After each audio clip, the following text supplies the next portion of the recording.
Fala aí, galera, beleza? Começando mais uma aulinha aqui de física com o professor Dene.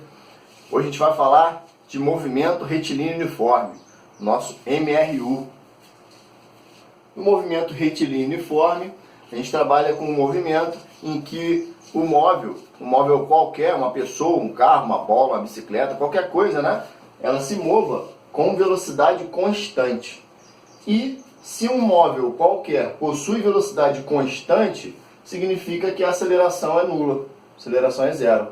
Então, todo movimento em que a velocidade é constante não tem aceleração, beleza? Então essa aceleração vai ser nula, logo, menos uma coisa para a gente calcular, né? Menos um problema para a gente. E aí, nessa velocidade, a gente pode calcular, por exemplo, como ΔS sobre ΔT, que é uma formulazinha que a gente aprende no início, né? No início da física, a gente começa a estudar física, movimentos, a gente usa essa formulazinha até como velocidade média, né? Para calcular a velocidade média de um móvel, ΔS sobre ΔT. Agora, lembra que eu sempre falo, não adianta gravar as fórmulas e não entender o que significa as letras. Não gravar o que significa, tem que gravar, tem jeito.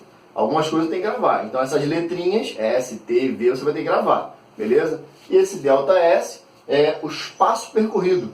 É quanto de espaço, quanto de distância o móvel percorreu, beleza? E esse ΔT é o intervalo de tempo, é o quanto de tempo levou para percorrer uma tal distância, tranquilo? Então a primeira coisa que a gente estuda no movimento uniforme é que a velocidade é constante, e se a velocidade é constante, para que a velocidade seja constante, a aceleração tem que ser zero, beleza? A velocidade ela é calculada como a distância sobre tempo, tranquilo? Agora, o que seria esse ΔS? Como é que eu calculo esse ΔS? Né? Já falei que esse ΔS é o espaço percorrido, é a distância percorrida. Agora, como que eu determino esse ΔS se eu te disser que o móvel partiu da posição do quilômetro 10, por exemplo, e viajou até o quilômetro 100? Quanto que é esse ΔS? É o espaço percorrido entre 10 e 100. 100 menos 10. Ou seja, 100 menos 10, 90. Você andou 90 km, beleza? É muito simples, né? Então a gente representa esse ΔS como se fosse S menos S0, ou SO, né? Tanto faz. E aí, posição final menos posição inicial. Então qual foi a posição em que o móvel começou a se deslocar? Em que posição ele chegou, né? E aí você subtrai um do outro e acha o ΔS, que é o espaço percorrido. Tranquilo? O ΔT é a mesma ideia, tá? Na física, quando a gente tem esse delta, esse triângulozinho, né, que representa delta, também é usado na matemática, né? Significa variação, né? Variação. Então esse ΔT vai ser a variação do tempo, ou intervalo de tempo, né? Que vai ser tempo final, T, menos tempo inicial, T0, ou TO. Tranquilo? Então, velocidade ou velocidade média é calculado pelo espaço percorrido dividido pelo tempo. Tranquilo? Se você percorreu 4 metros em 2 segundos, qual a sua velocidade? 4 dividido por 2. 4 sobre 2, 2, o quê? Metros por segundo, beleza? E aí as unidades são coisas muito importantes na física, né? Para as grandezas. E aí, por exemplo, unidade no SI. SI, Sistema Internacional de Medidas e Unidades, certo? E o Sistema Internacional significa unidades padrões, tranquilo? E aí, no movimento uniforme, o espaço ou posição, ele vai ter as seguintes unidades, né? As grandezas. Posição vai ser em metro, padrão, mas a gente sabe que tem quilômetro, centímetro, milímetro, decímetro, tem várias unidades de comprimento, né? Que a gente aprende lá em matemática, certo?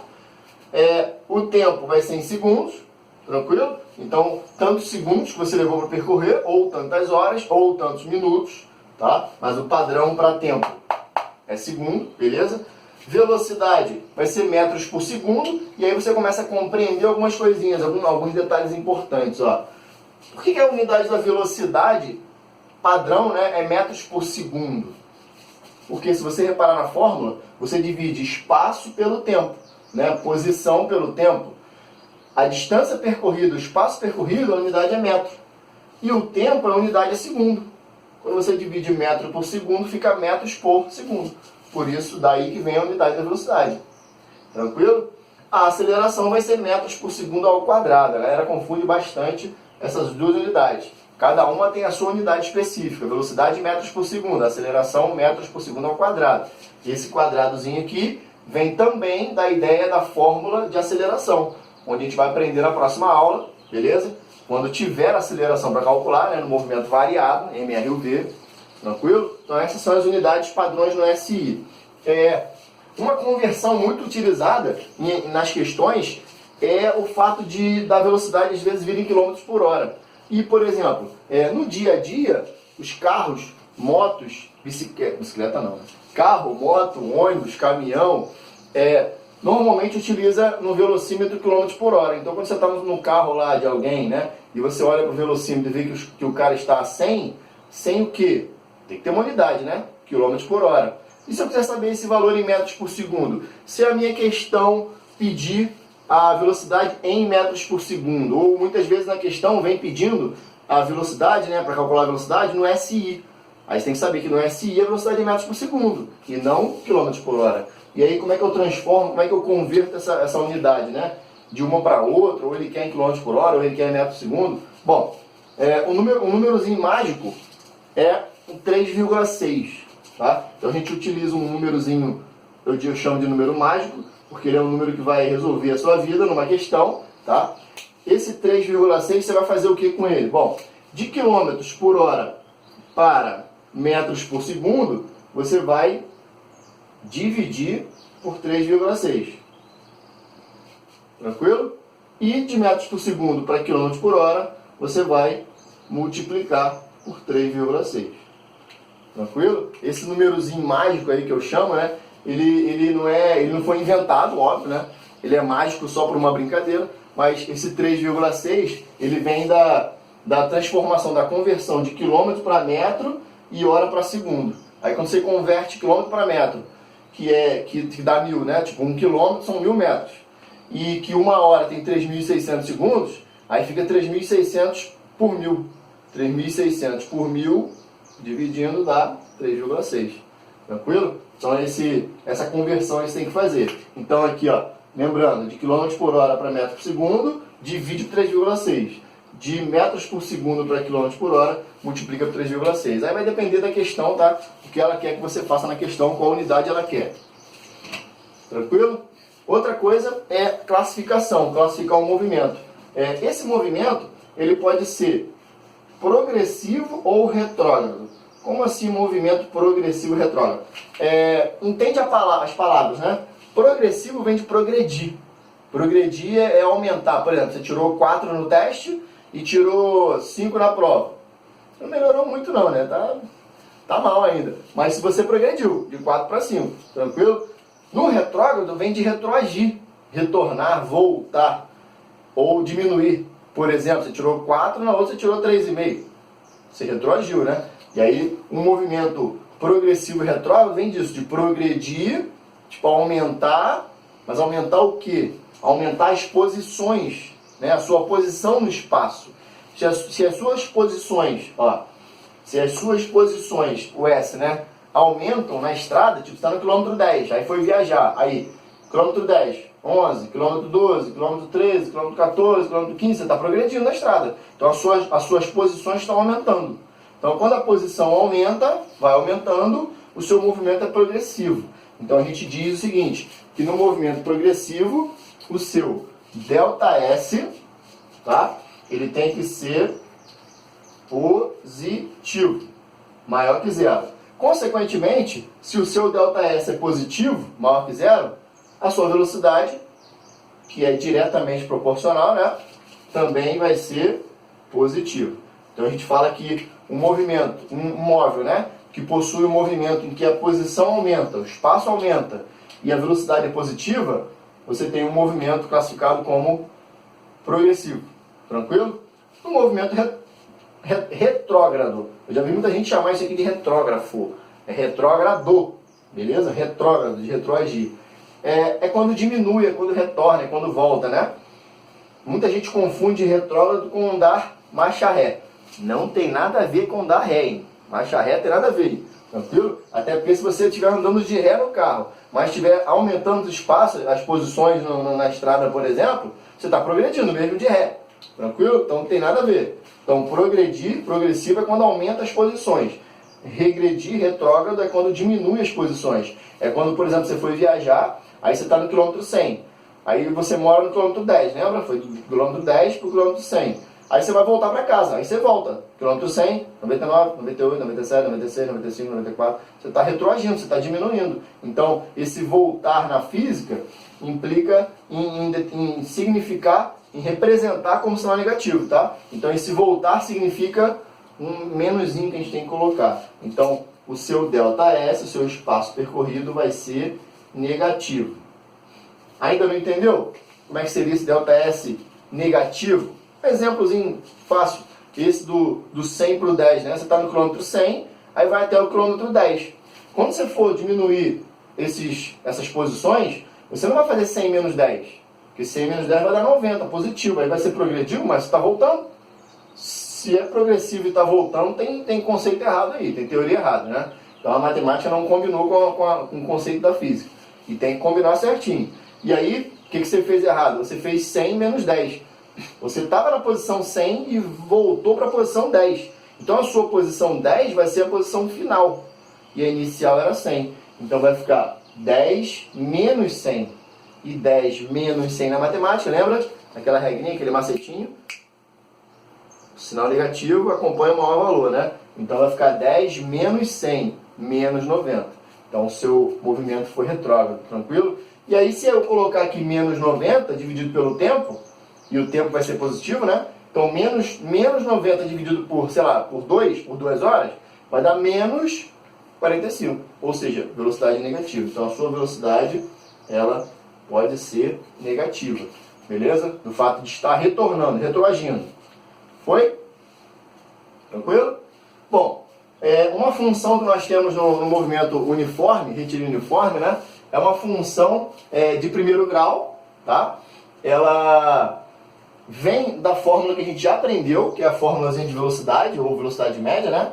Fazendo algumas modificações matemáticas, né? Então essa fórmula aqui, na verdade, é essa daqui, tá? Então, por exemplo, se você quiser, naquele esquema que eu sempre falo, precisa gravar todas as fórmulas? Não, você pode gravar algumas, que dessas algumas você vai resolver várias questões, né? Por exemplo, dessas duas aqui, você pode gravar só a função de primeiro grau. Se você gravar essa função de primeiro grau aqui, você resolve qualquer questão, tá? Até porque essa fórmula aqui veio dessa.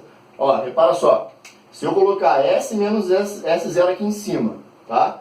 E só T aqui embaixo, imagina que o tempo inicial seja zero, você vai partir do zero, tá? Vou deixar só um T aqui embaixo. Quando você pega esse T e passa multiplicando para cá, cruzado, né? Vai virar VT. Quando você pega esse S0, que é negativo, passa para lá positivo, vai virar esse cara aqui. Aí você isola o S. Então, basicamente, é pegar essa fórmula aqui e alterar. Passa para lá, passa para cá, para lá, para cá, para lá, para cá. Aí vira função horária do espaço ou da posição. Tranquilo? Essa função, ela tem a posição final do móvel, inicial do móvel, velocidade, que é constante, e o tempo que levou. O tempo que vai levar para poder resolver isso aqui. Tranquilo? Então, função horária da posição ou do espaço, tá? Posição em função do tempo. Tranquilo? Essa função, ela como é do primeiro grau, ela vai gerar um gráfico, tá? De S por T, que é uma reta. Lembra que na matemática a gente utiliza as ferramentas matemáticas, né? E na matemática a função de primeiro grau é sempre uma reta, que pode ser uma reta crescente ou decrescente. Crescente, decrescente. Tranquilo? Mas antes de entrar na função do primeiro grau aqui da posição, vamos primeiro dar uma olhadinha aqui, ó. Função de velocidade por tempo. Galera, toda vez que vocês pegarem uma questão, não importa qual é a matéria, tá? Pode ser em biologia, pode ser em geografia, em física, química, matemática, que tenha gráficos, primeira coisa que se olha num gráfico, os eixos. Quem é que está no eixo vertical, quem é que está no eixo horizontal. Que aí você vai saber determinar quem, em função de quem você está trabalhando naquela questão. Tranquilo? Não esquece isso. Então, velocidade em função do tempo. Tá? Se eu quero construir, né, entender, interpretar um gráfico de velocidade em função do tempo, para o movimento uniforme, você tem que lembrar na hora que se o movimento é uniforme, a velocidade é constante. E se a sua velocidade é constante, significa que vai ser uma reta paralela ao eixo do tempo. Então esse valor aqui, acima do zero, valores positivos, né? Se a sua velocidade for, sei lá, 85 positivo, vai ser uma linha reta, porque com o passar do tempo, a sua velocidade ela não se altera. A velocidade é constante, certo? Porque nesse movimento nós não temos aceleração, tá? E aí, se a velocidade for negativa, lembra? Se for um movimento retrógrado, der um valor negativo, essa sua linha paralela ao eixo do tempo, ela vai estar abaixo do zero. E aí vai ter um valor aqui negativo, menos 40, menos 50, menos 100, tá? E com o passar do tempo, essa velocidade também não se altera, é constante. Positiva ou negativa, ela é constante no movimento uniforme. Foi? Tranquilo? Um macetezinho que a gente utiliza bastante, e a gente usa no movimento uniforme e vai usar mais ainda no movimento variado, tá? Um macetezinho matemático que no movimento uniforme e no variado a gente pode usar um macete de calcular o espaço percorrido, ou ΔS, né? Como é que a gente calcula o ΔS aqui no gráfico? Eu tenho que usar a função da posição? Sim, você pode usar o gráfico de função, a fórmula da função, da posição em função do tempo, né? Que normalmente a galera chama de sorvete, né? A galera chama de sorvete porque seria sorvete, aí chama de sorvete.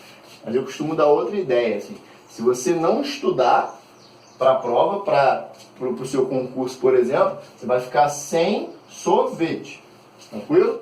Então, sem sorvete se estudar, beleza? Se você estudou e foi bem na prova, sim, sorvete, tranquilo? E aí você tem a velocidade aqui em função do tempo. O que eu faço para achar o espaço percorrido? Eu uso essa função? Posso usar, mas tem um macetezinho bom pra caramba, ó, que você agiliza muito a sua conta. É você, por exemplo, vamos supor que eu queira achar o espaço percorrido no tempo 1, 2, 3, 4, 5, beleza? Vou dar um valor qualquer aqui. Eu quero achar o espaço percorrido até o 5. Você vai fechar aqui, ó, vai fechar aqui o desenho geométrico no 5 e você vai usar um macetezinho que é calcular a área dessa figura, tranquilo? Então, se você conseguir calcular a área dessa figura, que pode ser um retângulo, pode ser um triângulo, normalmente aparecem figuras como retângulo, triângulo e trapézio, tranquilo? E aí você vai usar a área dessa figura para calcular o espaço percorrido, que é bem mais rápido, tá? Nesse movimento, que a fórmula é só essa, só tem essa função, né? A função é essa única aqui, você calcula fácil, tranquilo. Dá até para calcular esse ΔS por aqui também. Então é bem fácil, né? Dada a velocidade, dado o tempo, multiplica cruzado, tu acha tranquilo. Mas no movimento variado, isso aqui vai ser bem mais válido, beleza? No gráfico de S por T, de espaço por tempo, ou posição por tempo, você tem uma função de primeiro grau. Então você repara que aqui você tem o S em função do tempo. Então, com o passar do tempo, você tem a mudança da posição, tá? Sendo progressivo ou retrógrado. Então, com o passar do tempo, a sua posição vai se alterando, né? Então, esse gráfico, como é de primeiro grau, lembra? Toda função de primeiro grau, ela é uma reta, crescente ou decrescente. Então, esse gráfico ele pode ser um gráfico, por exemplo, assim, tranquilo? E se esse gráfico for crescente, ele vai ter velocidade positiva, ou seja, toda vez que o gráfico for crescente, que a linha for crescente, o seu movimento é progressivo. Ó, velocidade positiva, reta crescente, positivo. Beleza? No gráfico de posição por tempo. Tá? Esquece velocidade por tempo. Ou você pode ter essa linha decrescente. E aí você teria uma linha aqui decrescente. E aí essa velocidade seria negativa. Então, se a reta for crescente, velocidade positiva, movimento progressivo. Beleza? Se a reta for decrescente, velocidade negativa, movimento retrógrado. Tranquilo? Esse é o movimento uniforme, retilíneo uniforme. Beleza? Espero que tenham gostado. A física é linda. Um abraço.